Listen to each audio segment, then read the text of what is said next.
want to talk to you about the Mississippi Museum of Natural Science. First off, show of hands, though, how many people have been there? Okay, good. I can do this a little quicker than maybe. But we're located in Jackson, Mississippi. We're a bureau of the Mississippi Department of Wildlife, Fisheries, and Parks. Started out with that bureau over 80 years ago in 1932. Bill talked a little bit about the Aldo Leopold trip here, and that's a big connection to our museum. We'll talk about that maybe a little more as I get involved in this. But have had a number of locations for the Museum of Natural Science through those 80 years. Right now, though, we're located in, I think, maybe our ideal place. We've got 300-acre site, and this is a prominent cypress and gum swamp on the area. Lots of nature trails, a great place to connect people with the outdoors. All the green roofs, and well, I guess a little more of that. We've got quite a compound there now. But you see, we're not on the mighty Mississippi, but our property edges up on the Pearl River, which is another wonderful river in the state, and we talk a lot about rivers in the museum.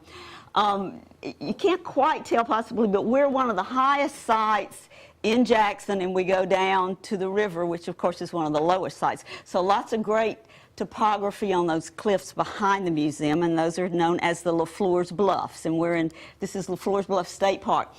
The museum, every year we see maybe between 120, 150,000 visitors that come into the building. Around 35,000 of those were school kids coming for hands-on programs. The rest of that, about 100,000, were tourists and family visitors. Then we also have a lot of outreach programs. We've got educators that live around the state that do programming primarily in classrooms, but also do a lot of teacher education. And actually, we are, for the last few years, consistently have reached more people in the outreach programs than we even do right in the museum, which is kind of an interesting phenomenon of taking the program out to the schools, and we like that idea. We reach, last year, about 313,000 Mississippians, which means we reach about 1 in every 10 Mississippians at least, and we think we probably have an impact on almost every household in the state because of that. A good place to be. The first thing you see are probably our native plant gardens as you come in the building. We've added on a couple of times since we got there. We opened this facility in LaFleur's Bluff in the year 2000, March of 2000, at about 73,000 square feet, and now we're up to 92,000. Our most popular exhibits through our visitor surveys are the aquariums. And I think that live animal experience, interacting with live animals, you can't beat it for kids and adults. And the aquariums are particularly fun, and that also gives us a chance to tell the Mississippi story from the angle of our waterways, which is an incredible thing. When you walk down the Mississippi Experience Hall, the first thing you're going to see is a great big map with none of the roads in the cities, but as we say, as Mother Nature or God created it, and it's the rivers and streams of Mississippi, and the map is pretty much covered up with blue.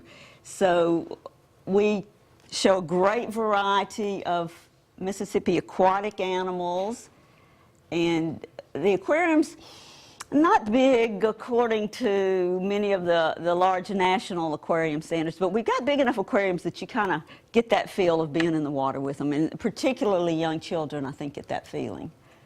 And of course, one of our aquariums is the Mississippi River, complete with sturgeon.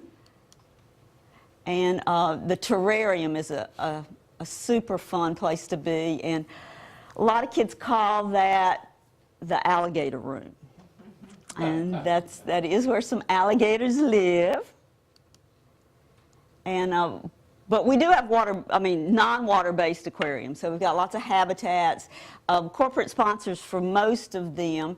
The museum is a state agency, but we have a very important 501c3 connection, our Museum Foundation, and they do a good bit of our education programming and a great deal of our exhibits programming. And Tara has been an exhibit sponsor when we've done exhibits on the Mississippi River, which is that's a little bit of birds of prey. Fossils have become a very important part of our exhibit program, and through visitor surveys, we have found that that's something that our visitors are very interested in. It's kind of amazing. And we find a lot of fossils on the Mississippi River sandbars. It's a fun trip. You guys are going to have to get out there. Paul knows all the good collecting. He might share those places. I think yeah. But in fact, well, that's another story for Paul to tell maybe, but we do take his fossils away from him every now and then. So, yeah.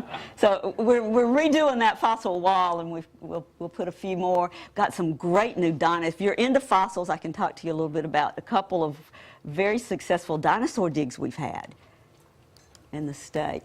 And it's called Stories in Stone. Basically, that wall goes from the oldest things we found in the state to the Pleistocene, which are primarily what we're finding around the Mississippi River. We do a lot of hands-on exhibits that circulate through the state. It's one opportunity for Mississippians to get to enjoy a lot of traveling exhibits that go throughout the country. If you looked at our list of exhibits, they would probably be things that are familiar to you if you go to your museums. Close. We were talking this morning, the Sioux exhibit came here from the Field Museum several years ago, so we do a lot of that. Right now we've got an exhibit called Reptiles, the Beautiful and the Deadly, and I didn't slip an image of that in here, but that's from Clyde Peeling's Reptile Land, and that's been really popular. Lots of folks wanting to come and see a cobra and a crocodile, and I think you guys came to see it, didn't you, Carrie? Did y'all come? I was thinking you've seen it, yeah. Lots of bird watching on the site, and more and more early childhood and preschool, working with Head Start programs. We've got one room that is solely dedicated to, we call it preschool education, but some people might even call it a preschool just classroom. But we do a lot of programming. I have one full-time, incredible preschool science educator. And I think the most amazing ways to teach science are when you do it to people that can't read, because you don't rely on them reading a sign or handing them a brochure or any of that kind of stuff. When you're teaching children that don't know how to read, you really get to the heart of experiencing nature. So oftentimes they're playing with insects or box turtles or something real in there, and the slide goes down the side of what they just call the tree. And this is one of our newest projects, again tying in with the early childhood. We were selected a couple of years ago to be a demonstration site in a National Wildlife Federation grant. They're building a string of demonstration sites for what we call nature play areas. A little different from a playground in that you rely on natural habitat elements to be the playground, not swings or slides or jungle gyms and that kind of thing. So it's pretty much you're going to play with mud and sand and interact with the plants and animals that are around you in it. And it's still developing, and I can't show you a finished product because we're just now beginning to build these areas. We've got some local donors that are coming in, so we've got about half of it funded now, but it's going to be a really fun part in addition to the site. Education programs that have been going on now for a long time always involve use of live animals. We do a lot of what we call Camp Wild on the site. Nobody does camp though like Tara. Tara has the most incredible youth camp, so I've got to put a plug in. If you've got young people in your family, and I know some of you have already sent young people to camps here, they're fantastic camps. They don't get to spend the night at our camp, but at Tara they get to spend some incredible nights here. So ask about that if you've got kids that want to be involved. We do, again, a lot of the preschool classes, some art competitions, all kinds of fun things going on.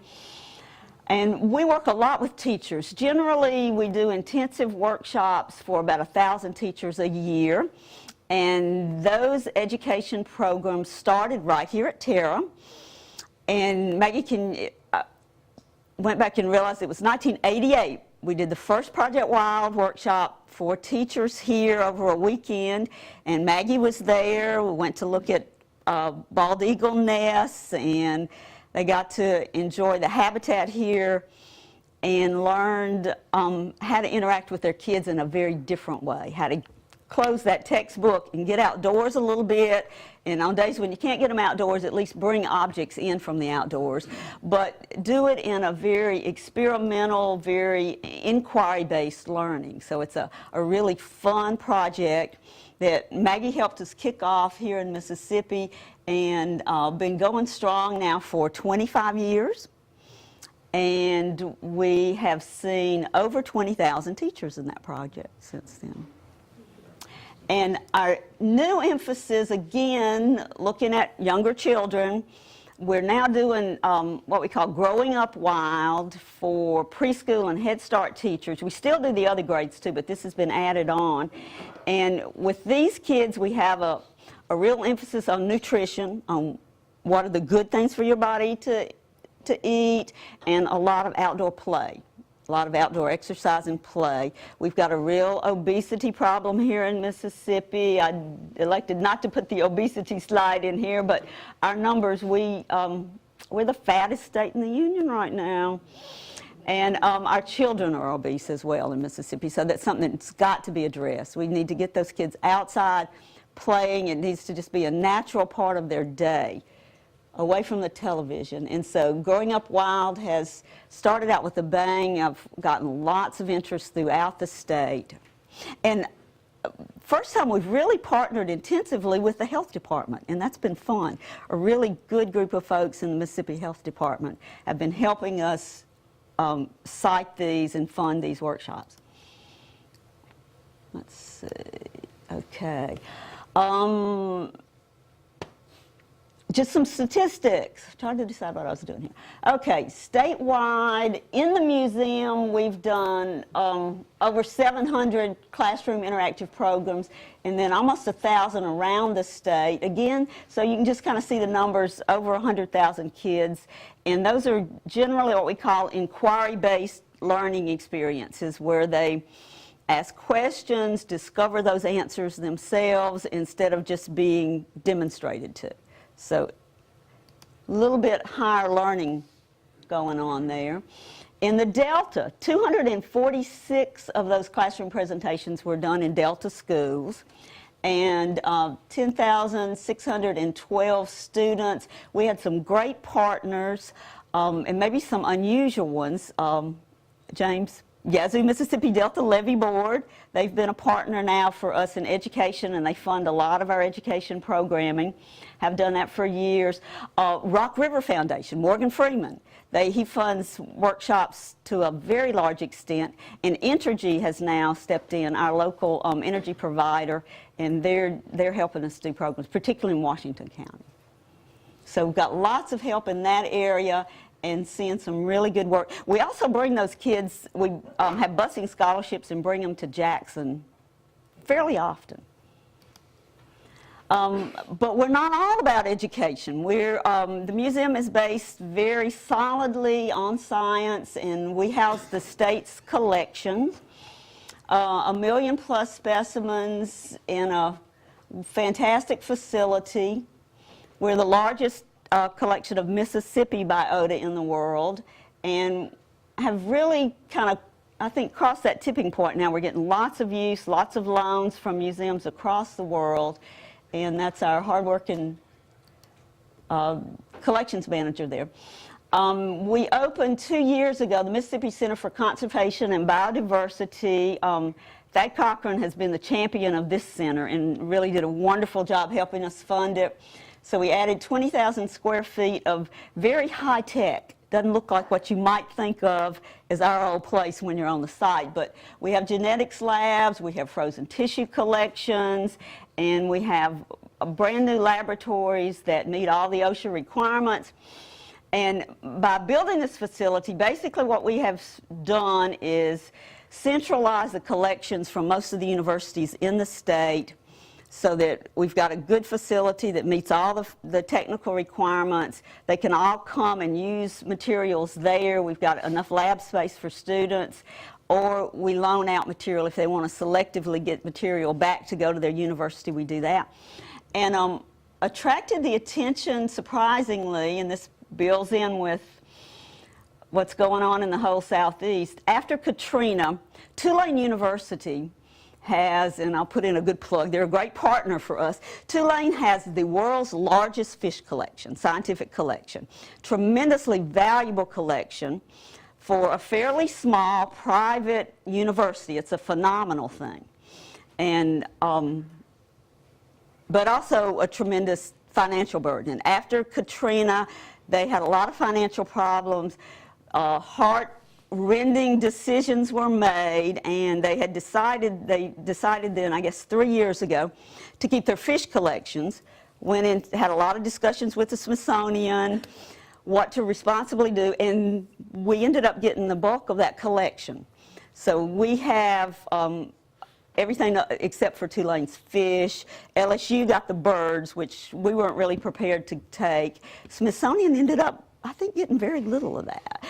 Some of the international mollusks we decided that we didn't need, they got, but so it made a tremendous difference in our collection, and I think did a good thing for Tulane and probably for scientists around the state. Is that my 2 more minutes? Okay, great. I'll move on through here. Our research primarily centers on endangered species recovery. We also deal with species of greatest conservation need.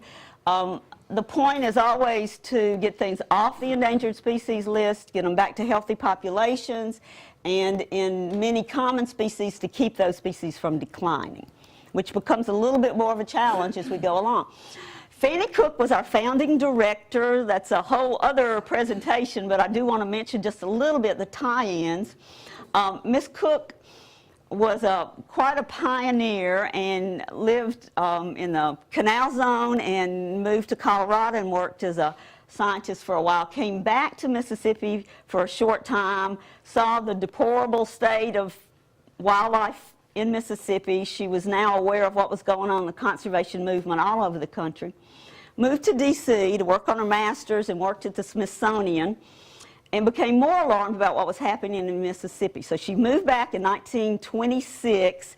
We were one of the few states that did not have a statewide conservation organization yet. So she began to lobby, and one of the first things that she did was contact Aldo Leopold. And we just recently found their letters, Bill. I need to send you copies. But they corresponded with each other. He came to the state in 1929 and did a wonderful report that Ms. Cook then took to the Mississippi legislature. And I think did a little bit of shaming there. So it was a great interaction, and I didn't put that picture in here either. I've got a great photograph of Aldo Leopold with his hunting dogs in the Pascagoula River swamps on January the 1st, 1929. And he left there and went to visit Miss Cook at her home in Crystal Springs for a big dinner. So that's all we know about Aldo in Mississippi. But that was the beginning when she finally got funding for a full-time museum in 1932, and immediately got a Works Progress Administration grant to do a statewide plant and animal survey. And so that is the foundation of our collections, and that's it. I think I'm done, right on the nose. Are you okay?